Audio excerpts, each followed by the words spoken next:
So, hello everyone for today's video. Ayan, may pupuntahan tayo. And ngayon, nakikita nyo naman, nandito tayo sa Sky Ranch, guys. So, eto, hindi namin to pinlano, nagkataon lang na gusto namin pumunta ng Tagaytay pero hindi namin sure kung saan. Dapat nga magka-camping kami eh.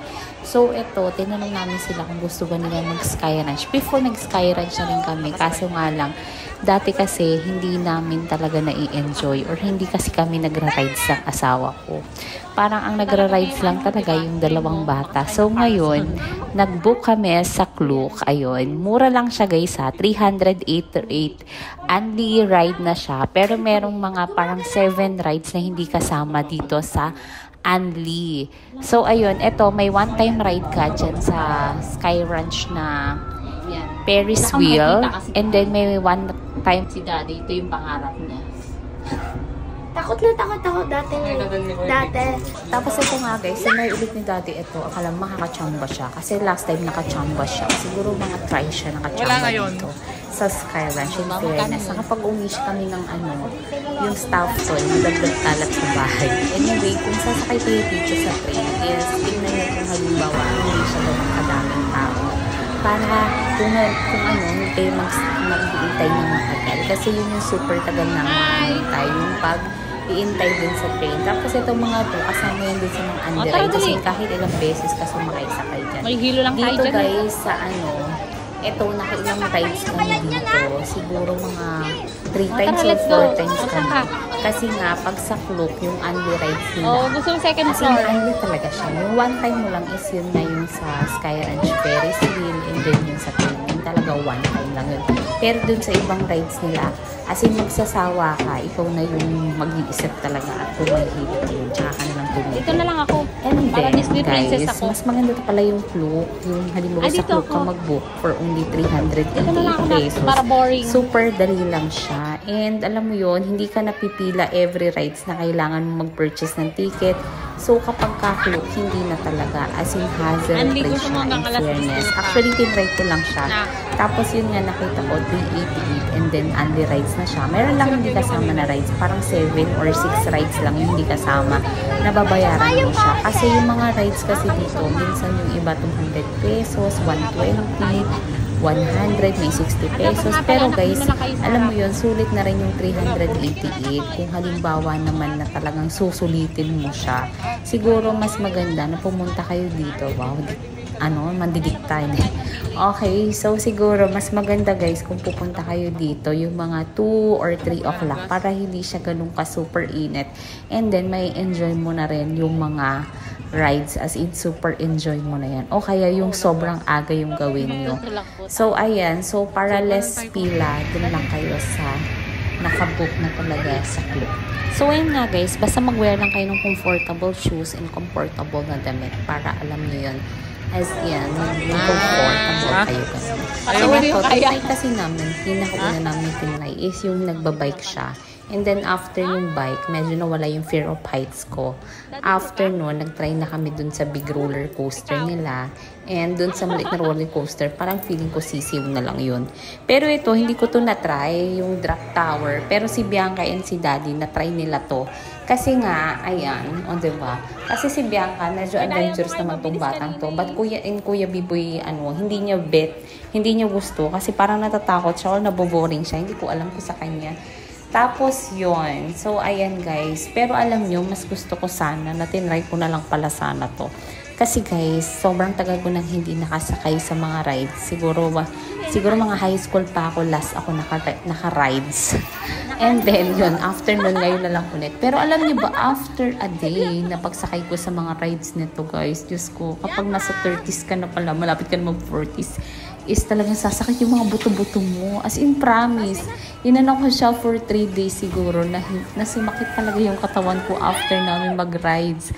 Kasi nag-try din kami ng Vikings. Tapos yun nga yung mga roller coaster na talagang, Diyos ko. Pero actually, if you are going to abroad or magdi-Disneyland kayo, yan, for preparation, ayan, itry nyo na rin mag-Sky Ranch, guys.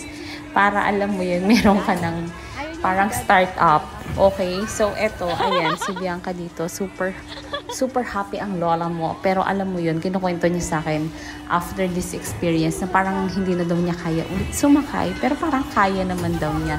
Pero nung nag-Vikings kami guys, nung sumakay kami sa super Vikings nila dito, ayun, hindi kinaya ni Bianca. Pero kinaya naman niya, natapos naman niya. Pero grabe yung takot niya.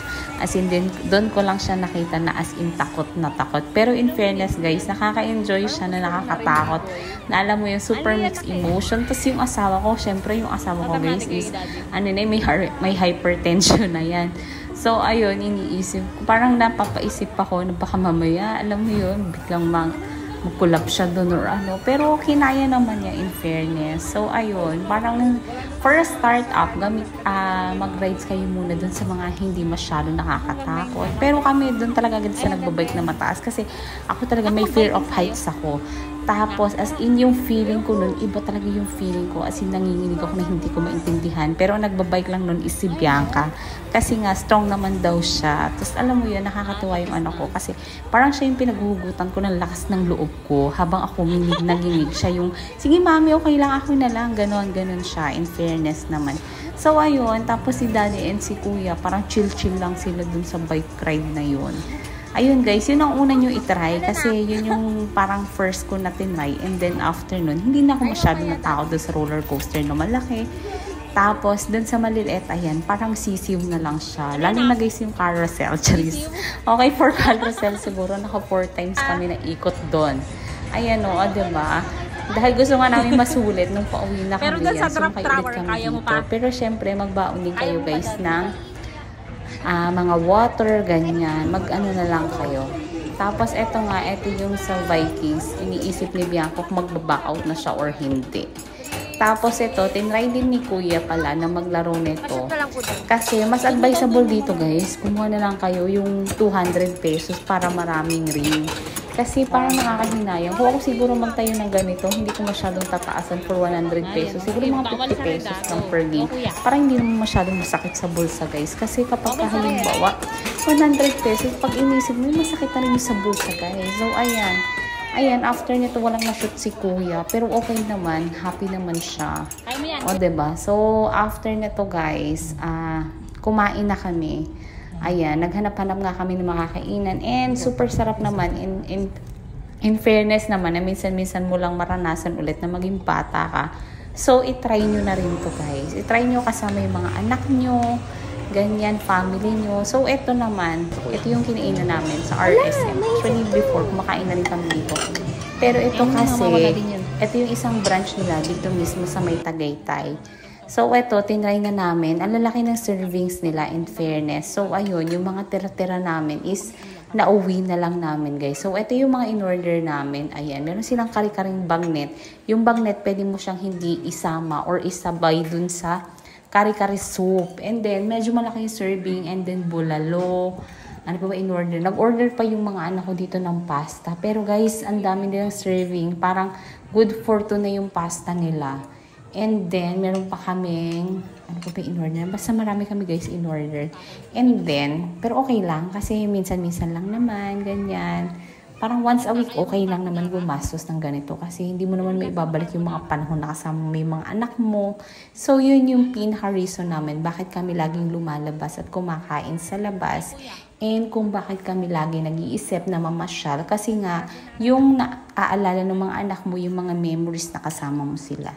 So, yan. So, that's it, guys. So, ito yung pinagagawa namin last week. Okay? So, ayan. O, diba? Hanggang ngayon, naalala pa rin yan ng anak ko kung anong kinain namin, anong ginawa namin dyan. So, ayan. So, kung gusto nyo matuto, ano magpapag-aralan natin, Charis? Okay, so, i-follow nyo lang kami. And kung gusto nyo makakita ng mga something, normal lang naman. Pero, at least, parang mafe-feel mo na you're with the family. So, i-follow nyo lang kami. Pamis ni Love po. Taray, Pamis ni Love. Ayan guys, i-follow nyo lang kami. Basta, bahala na kayo dyan.